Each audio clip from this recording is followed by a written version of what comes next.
Yeah. What it do? This is Power Move, where celebrities, athletes, key influential executives share how they make money, how they attract power, and how they earn respect. Welcome to another show and happy International Women's Day. This is Women's Month, and so we are highlighting all these powerful women making moves in all facets of life, industry, etc., etc. And so I want to give a big shout out to my partner in crime, Mr. Kevin Carr. He's not going to be able to make it tonight, but he will be back next week. But in the meantime, in between time, let's talk about what's going on in the world of sports and entertainment. So when we talk about sports and entertainment, first and foremost, happy belated birthday to Shaq. And today is my man Kenny Smith's birthday. Today is his birthday, and yesterday was his mother's birthday. Rest in peace in the world of sports. And also, latest news, Mr. Seahawks, Russell Wilson has been traded to the Denver Broncos for a fourth-round pick. They're getting a fourth-round pick, and they're getting Russell Wilson. The Seahawks are going to get Drew Lock, Noah Fant, Shelby Harris, 2 first-round picks, 2 second-round picks, and a 5th-round pick. Woo-wee! Things are shuffling in the NFL. Speaking of football, I just was on the phone. Got to give a big shout-out to Dame Dash and the folks with the Arena Football League getting launched here in Tampa. The whole league, that is. Is going to have a team in Mississippi, St. Louis, and there's some spots left open. So if you are interested, just send us an email here at joel@powermovesradioshow.com, joel@powermovesradioshow.com, and I can get you more information on that. In addition to that, we want to talk a little bit about this Kanye West documentary is shutting Netflix down. It is a phenomenal documentary. Definitely check it out. No matter how you feel about the Ye is elevating his game regardless. In addition to that, he just been dismissed from Billboard magazine, even though he sold 2 million of those the music thing that he has to play his Donda 2 album, which features Game, and Game was just on Drink Champs. And if you didn't see that Drink Champs last week, definitely well worth the 4 hours. But it was very entertaining, very educational about just the protocol of whenever you enter someone else's city, you gotta pay that respect. Let's see what else is going on in the world of sports and entertainment. Got to give a big shout out to my man Light Jamal from the Bush Babies. He got a new record out called Dangerous featuring Conroy. It is fire for sure. He just performed at the Miramar Amphitheater about a couple Saturdays ago. Check it out. Next weekend, not this weekend coming up, but the following weekend, we got the Caribbean Festival, which is hosted. One of the promoters is my cousin, and Kodak Black is headlining. So definitely buy your tickets to go to Orlando, make it happen. I'm going to make an appearance. My first time, believe it or not, it's kind of crazy. Oh, I just noticed here. Uncle Luke is thinking about, by the way, Uncle Luke, 2 Live Crew, he's actually thinking about doing some politics. So that's the real briefness on what's going on in the world of sports and entertainment. Oh, sports. Speaking of sports, Kevin Durant is coming back with the Brooklyn Nets. The comeback hasn't been beneficial as much because they still lost a couple of games. However, I have hope in my Nets that we'll get it together and make things happen. So, with that being said, let's talk. Let's give you a little bit of intro of the power woman that we have today on today's show. She's a Dominican American woman, raised and educated in what my family would say New Jerusalem, the bricks, Newark, New Jersey. And at 15 years old, she became an active and conscientious community activist, compelled to support community-based organizations in affecting the disaffected. She's a first-generation graduate with a bachelor's in economics from Rutgers University, an MBA from University of Phoenix, and she has just been accepted into the DBA professor program at doctorate program at Marymount University, and she has formalized her consulting business and served the community at large in a multitude of endeavors. She believes that financial education is the core of her personal service platform, as she strives to be an example in her family, community, and now this is the most opportune time to share her resources about a subject matter at the center of quality of life improvement for the masses. And she's always seeking to make a greater positive impact. With over 20 years experience in strategic planning, administration, management, and operations for corporations, foundations, and charitable organizations, she develops the strategic business infrastructure with holistic enterprise plans to facilitate workshops for clients, executive teams in compliance, and orchestrates process refinement of operations, grant and proposal writing, fund development, and financial education, and more. With her fresh approach to culture refurbishment in any organization, her forward-thinking personal leadership coaching and team building activities have garnered awards and acknowledgement from domestic and international organizations.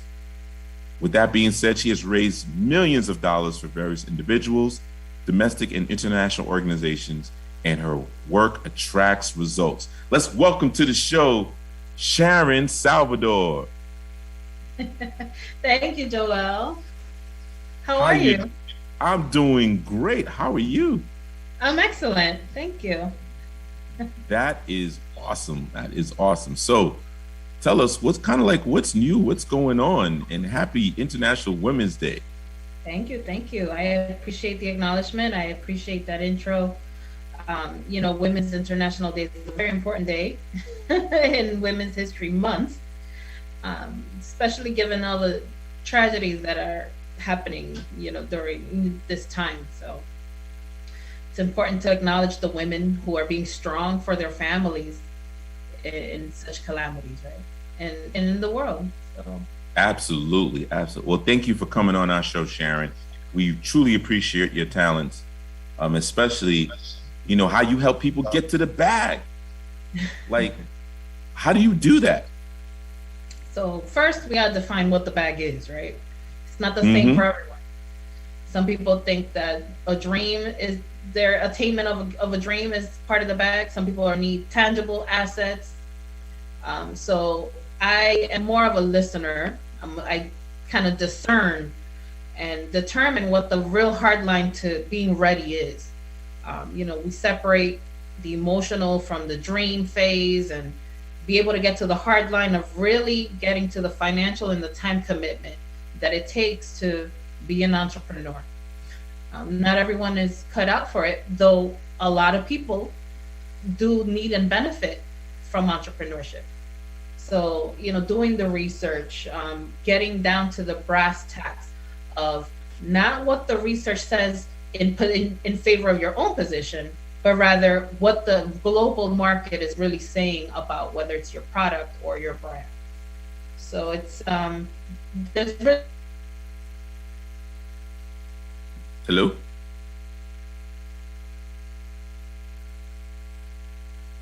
Uh-oh.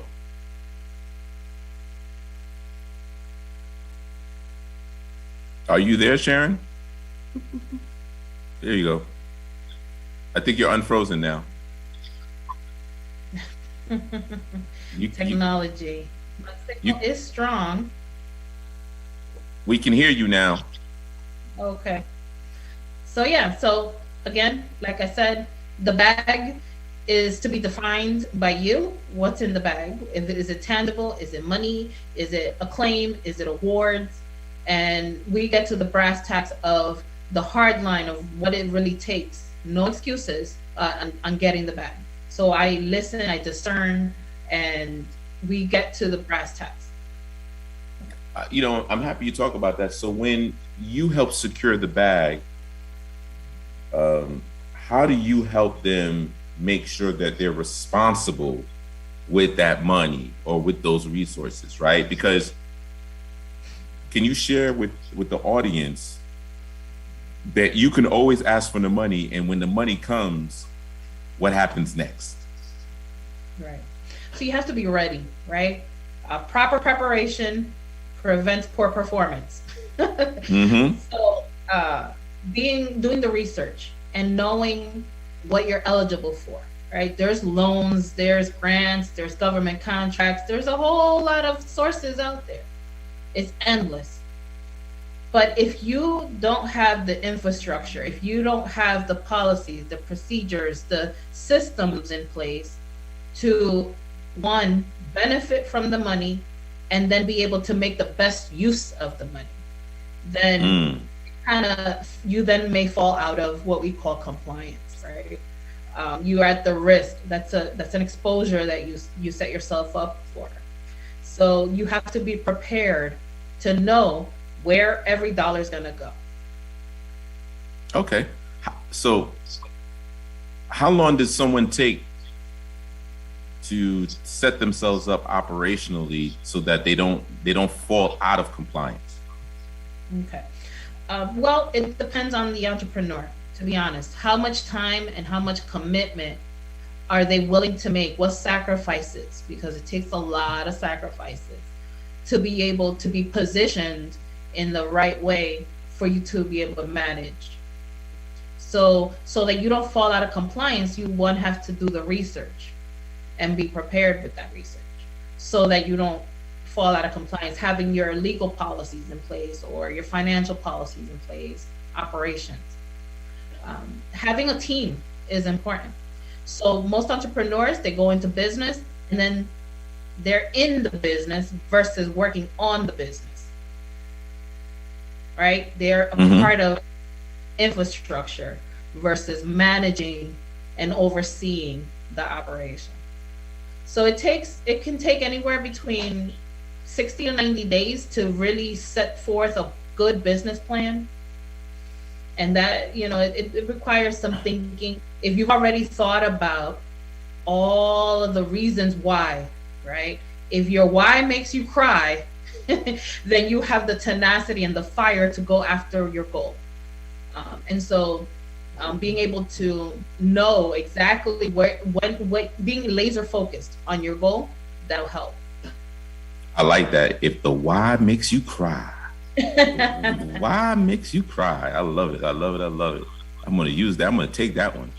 Go ahead. Oh, I borrowed it. Well, you know what? I'm from Brooklyn. Brooklyn be taking it.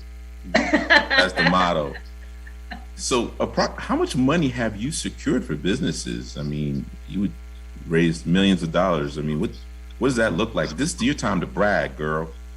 Okay, so wow. Okay, I'll give you an example, a couple of examples. So I have a few clients, some nonprofits. I have a pretty even mix of nonprofit and for-profit clients. Depending on what phase of development they're in, if they just started out, it's likely that I can get them ready for some financing, some traditional financing within a year. And at that point, like we're talking six figures by that point, right? So we were within a year, we can secure six figures. That catapults a small business if you're ready and you build the infrastructure over that time. So a couple of nonprofits that I've worked for, we've been able to raise millions of dollars. I want to say at least $1 million or $2 million in 1 year span with fundraisers, with grant writing and donorship. So it takes a couple of different strategies to be able to to raise the millions of dollars. So multiply that times, say, 8 a year. Mm-hmm. We're almost 10 million in a year. Woo-wee, you bringing in the money, honey. You bringing in the money. Well, you know what? We got to go on break because we got to pay some commercials. So speaking of money, right? So Okay, once again, this is Power Moves, where celebrities, athletes, key influential executives share how they make money, how they attract power, and how they earn respect. We're gonna see you after the break, after we pay some bills. Only on In Touch News Radio, reality radio where everyone is a star.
All right, we back, we back. This is Power Moves, where celebrities, athletes, key influential executives share how they make money, how they attract power, and how they earn respect.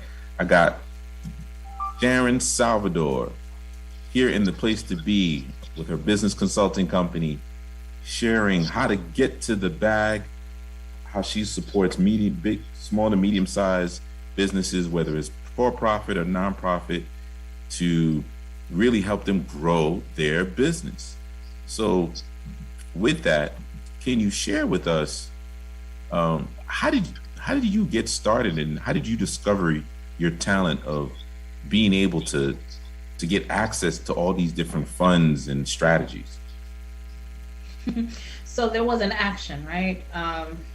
That may have led to acknowledgement. Someone had a meeting, someone called, and I guided them through the process, led them by the hand. I have to be honest. So I've been involved in the community since a youngster. Cultural events, pageants, everything that you could think of. Very extracurricularly involved, right? And I remember writing a proposal, and we were taking it to different businesses to get ad money for fundraising. I mean, we were just trying to gather some money to do this event. And it wasn't until I got to college and I was 18 years old at Rutgers that I realized, oh, this is called proposal writing. It was a proposal writing class. I'm like, oh, okay. I know where to find sources of money. And they taught me, I formalized my training as an undergraduate in these classes, right? So I just knew that I loved writing. I love networking. I love, just dealing in process.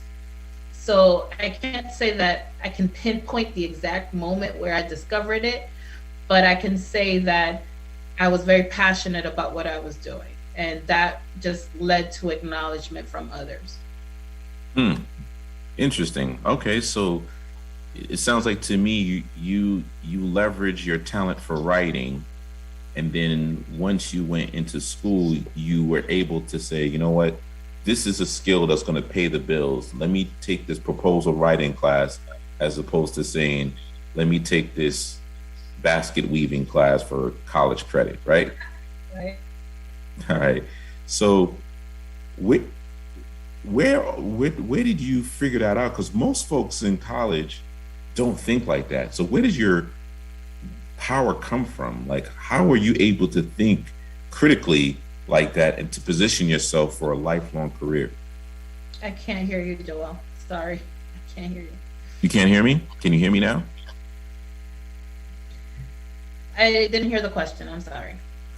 Oh, what I was saying is, most college students don't grasp the importance of trying to grab skills. They usually do basket weaving or take electives that are pretty frivolous, right? But you had the foresight to be able to say, you know what, let me take this proposal writing class because I knew who I was as a writer, as a good writer, to do this. Where did that come from? Well, at an early age, right? I went to a vocational high school. And so during my time in the vocational high school, I got my trade. I knew the value of work. I've been working since 14 years old. So once I knew that I wanted to get to college, I wanted to leverage that and make the best of it. I kind of already knew what my track was going to be. I knew business was going to be, economics. To be honest, I fell into economics because it was such a broad spectrum of so much information that I fell in love with it because I knew that it was going to leave me with more options. My goal in life was to make sure that I was financially secure and that I had options. And so that led me to really be focused on my selection of coursework. Besides the fact, as well, I was paying for school. It wasn't just scholarship. There was still a balance. I was paying for housing. I had my scholarships were limited, and it wasn't a full ride for as much as I wanted it, for as much as I may have earned it with my straight A's in high school. Financially speaking, I was first generation. I had expenses. I had to, support home as well. So I had that focus from early on. So not all kids this generation understand that value of having to work.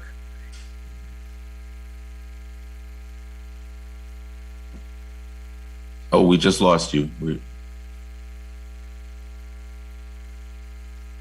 There you go. I see you.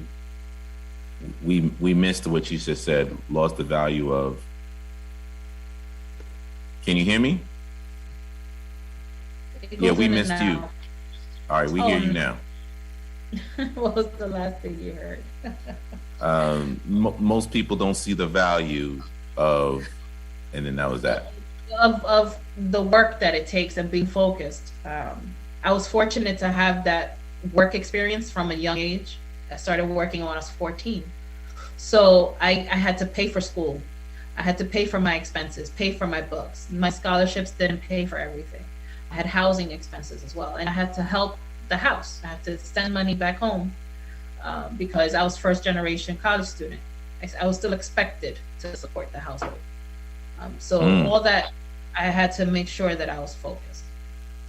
Wow, that's amazing. And I mean, the fact that you did is kudos to you because most people can't share that type of a story, right? Right. And obviously, can you explain the importance of education and how that's a superpower? Because you have your MBA and congratulations, been selected with Marymount to get your doctor in business administration for data analytics, right? So kind of share with us a little bit about that. Education has always been important. I feel and I know in my core and have been brought up with the belief that education is an open door. It's an open door out of poverty. It's an open door to opportunities. And that belief has carried me through not just life experience, but having a formal education has always been important to me. It validates that one, you know a skill and you're expert in a field that you are comfortable in, that you can be a leader in. So that's where I value education. It's always been the window and the door to opportunities. Specifically, how has your MBA helped you in your career? So I leveraged my master's in business. I use my own clientele as case studies, which not a lot of people do. It was to validate my brand, and just stamp it with a seal of approval from myself that I can do it for myself and that I can have the credential.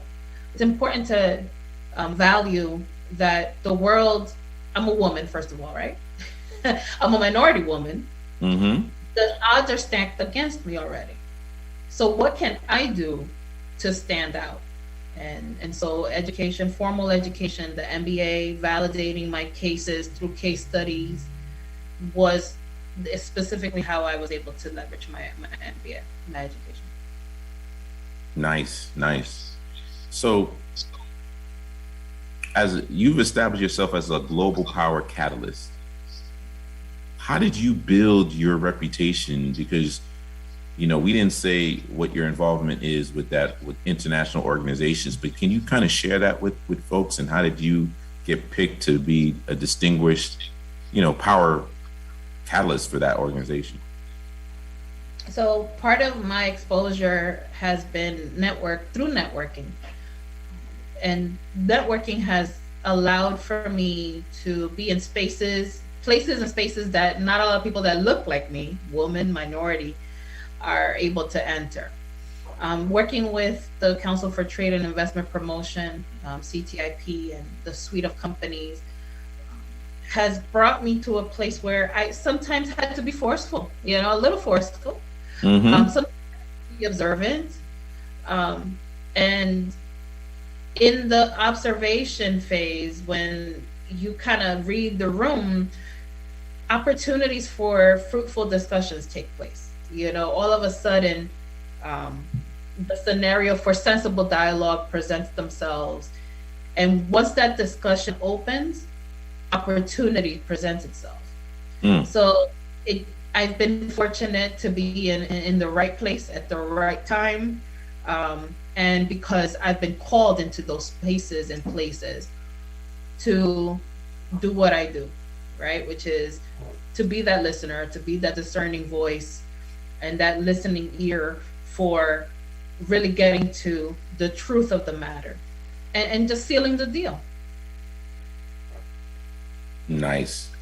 So, in your opinion, explain to our audience, as small business owners, what power moves they need to do to earn money in this climate right now. Okay. So it's this is a challenging time, but what do they say there? The saying goes that disruption brings about opportunity. Having the opportunities that others may not, being in the right place, one, two, being focused. That is of the utmost importance. When we are going through life and circumstances overwhelm us and that take us off path, we have to make sure we can bring it back. And some more advice that I would say is that our propensity to succeed is only proportionate to our desire and our will. So I say that to say that in order to get the bag, you have to be focused, know what you want, know the market, and be able to have courageous power to go after it. Not a lot of us have the courage to speak up for ourselves. So All right. Awesome. So speaking up for ourselves, we got to speak up for our sponsors because they got to pay some more bills. So once again, this is Power Moves, where celebrities, athletes, key influential executives share how they make money, how they attract power, and how they earn respect. See you after the break, here only on In Touch News Radio, reality radio, where everyone is a star. See you after the break.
Right, we back. This is Power Moves, where celebrities, athletes, key influential executives share how they make money, how they attract power, and how they earn respect.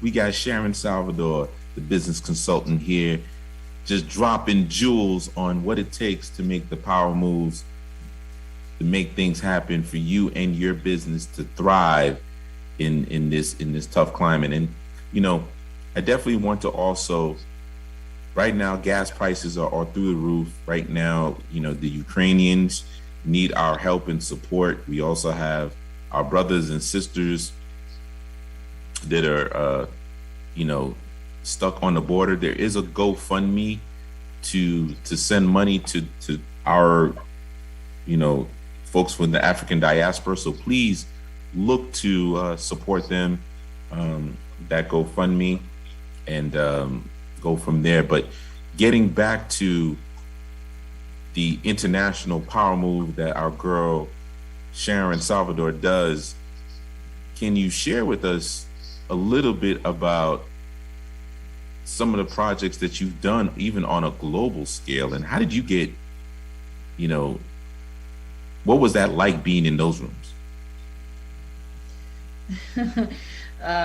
It was interesting. So being, if not the only woman, the only woman, only minority woman in the room, and being a part of discussions, it's almost like being in secret squirrel meetings, right? Mm-hmm. Where, folks are talking about infrastructure projects. We're talking with governments, we're talking with individuals and business owners who are on a global, international scale, from representing government.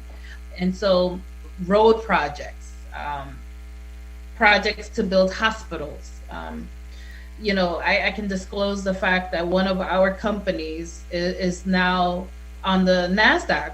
We're publicly traded now. So wow, that's big. Congratulations on that. Thank you. That's hot off the press. And so that will now open the door to more investors being attracted to our network of different projects. We have projects almost in every continent, about to be signing contracts. So the hospital in, say, Uganda, we have another project in Spain. We have several in Africa, actually. And I think Africa's a hotspot right now. Mm-hmm. There's a a lot of investors and foreign direct investment interest. That's huge. That's so huge. Congratulations and kudos to you. That's why you make power moves over there. So, with you getting now your doctorate, tell us why this new development has helped you get an edge in business and life. Like, what is that doctorate going to do for you? This doctorate of business administration. What do you see? Getting a doctorate will validate the fact that I have a unique gift and skill to address a unique and very neglected need in the community, in the business community. I'll be able to, through my products, whether it be books, seminars, lectures, symposiums, be able to facilitate education and be able to facilitate the broad range of experience that I have. Leveraging my knowledge base to, one, create a legacy for my family, for my nieces, for my soon maybe a child down the line. But just sharing the knowledge and passing it along to future generations. Having that tangible asset. Mm-hmm. So I feel like that's how I would leverage it. Excellent. So we're going to jump into the respect segment. Being that it is Women's History Month, and you just acknowledged the fact that, you've been the only minority and woman, or no, not the only minority, but you've been the only woman in the room in these global conversations. And a lot of times women don't get their recognition and respect in business. Can you share with us an experience in which it was uncomfortable for you, but you had to fight for your respect and you demonstrated why you deserve to be respected? Even with the team that I work with at the Council for Trade and Investment Promotion, again, being the only woman, Latina, you fight all the stereotypes that come along with that. And just being a part of the team itself was a challenge. Being in a diverse, ethnically, culturally diverse group of men, where women sometimes aren't perceived as valuable.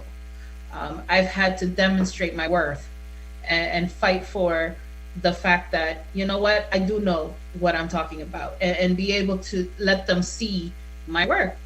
Mm-hmm. My work product, thankfully, has spoken for itself.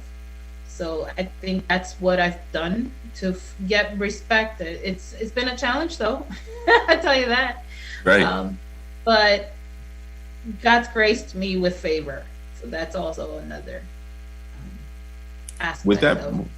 With that being said, where do you see yourself? Because currently you have a book out, correct? I am a featured author in the Network Marketing 2.0 Revealed. Yes. Okay, tell us a little bit about that. So the book discusses the evolution of the network marketing industry back from 1950s, 1940s into what has evolved into now an opportunity for entrepreneurship. But though it's low barriers to entry, there's still some work that needs to be done. Mm-hmm. My particular work in this book talks about finding your purpose so that you're able to enjoy economic abundance. So the title of my chapter is Economics of Abundance. And I use biblical principles to get there. The Bible's been a very big foundational aspect of my life. So I use that as a tool to share in my experience. Speaking of that, congratulations on your acknowledgement by your church as a trailblazer in business. You just recently won that reward. How does it make you feel? And this is one of many awards that you've received from a respect level. How does that help you have more confidence and respect in the business world? Well, first, I'm humbled by it. And I do truly believe that remaining humble Doesn't mean you don't have confidence. Just remaining humble in the fact that others do see the work and the work ethic, the product of your labor of love, right? And that only builds up. It really filled my heart to be able to be acknowledged, especially by my church, Mm-hmm. whom we volunteer, at church, and we do so much, and sometimes we feel like we're unseen, and it's a thankless job. And to be acknowledged for your contributions was very heartfelt. It was great. It was awesome, and it filled me with glee. It really did. In your opinion, what's the significance of volunteering? I think giving back is of the utmost importance. Even in business, it's an unlikely component, but having this corporate responsibility trend start maybe 5-10 years ago, corporate entities decided to give back in a formal way. So the employees were given opportunities to volunteer and just be able to give back, get together and be able to build some goodwill in the communities that they serve. So volunteerism plays a key role because one, it expands your network, and two, you're able to build a goodwill in the community where your reputation and your brand gets cemented, right? When you're in a place of stakeholders, you're respected because though you give some back and you pay it forward, you're able to build your brand, and you're able to build business, and more money comes your way, believe it or not. One, especially in the nonprofit sector, you have philanthropic entities that are built specifically to give, and they have to give to worthwhile causes. They're not going to give to someone or a company or a nonprofit that's not doing good by the people. Gotcha. Um, with that being said, can you describe the differences of these funding sources for nonprofits, and then maybe some funding opportunities for for-profit businesses? So there's grants out depending on what the intent in business is.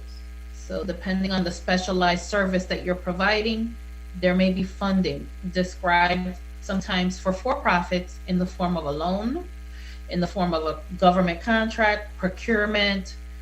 There's angel investment, venture capitalism.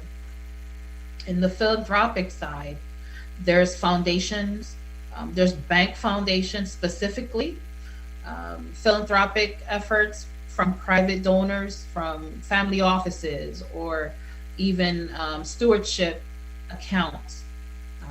There's grants. There's also loans available. The SBA is a great resource, the Small Business Administration. But again, you have to qualify. You have to position yourself in a place where you have all your I's dotted and your T's crossed. You have to be in compliance, right? Right. You have to have that infrastructure set in order to earn a grant. You just because you apply for a grant doesn't mean you're always going to get it. You have to demonstrate performance in order to obtain a grant.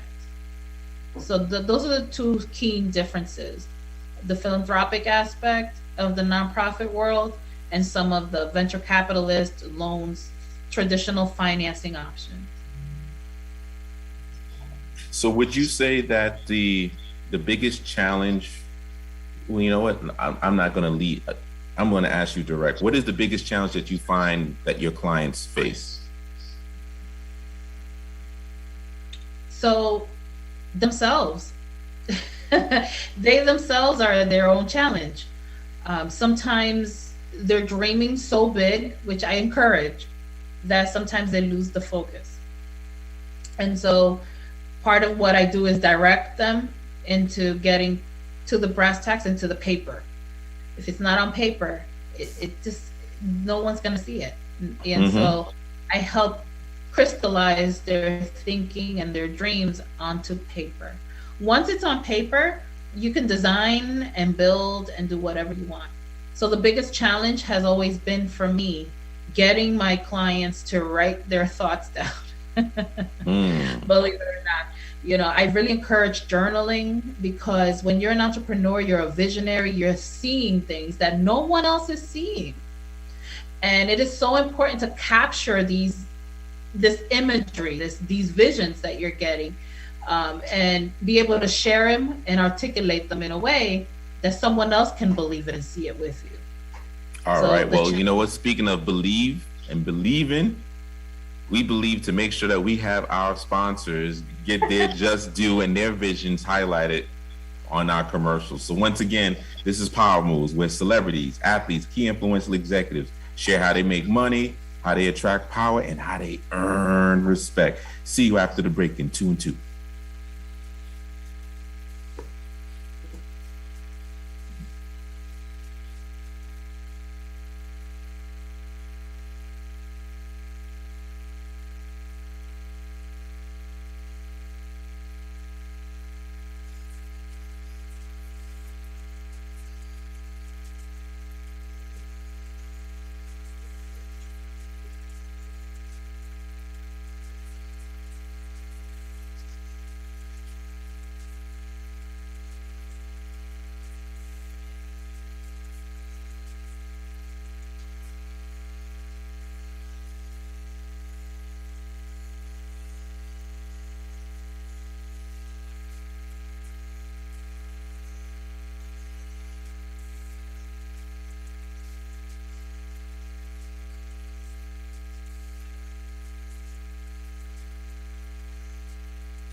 All right, we back with Sharon Salvador, the business consultant, getting people to the bag and providing the compliance and operations that you need to keep your business going.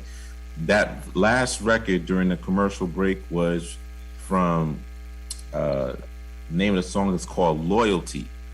You can find it, Loyalty, on Bedrock Records, the Mount Vernon, money earning Mount Vernon, my man Reggie Huggins and his crew over there in Mount Vernon.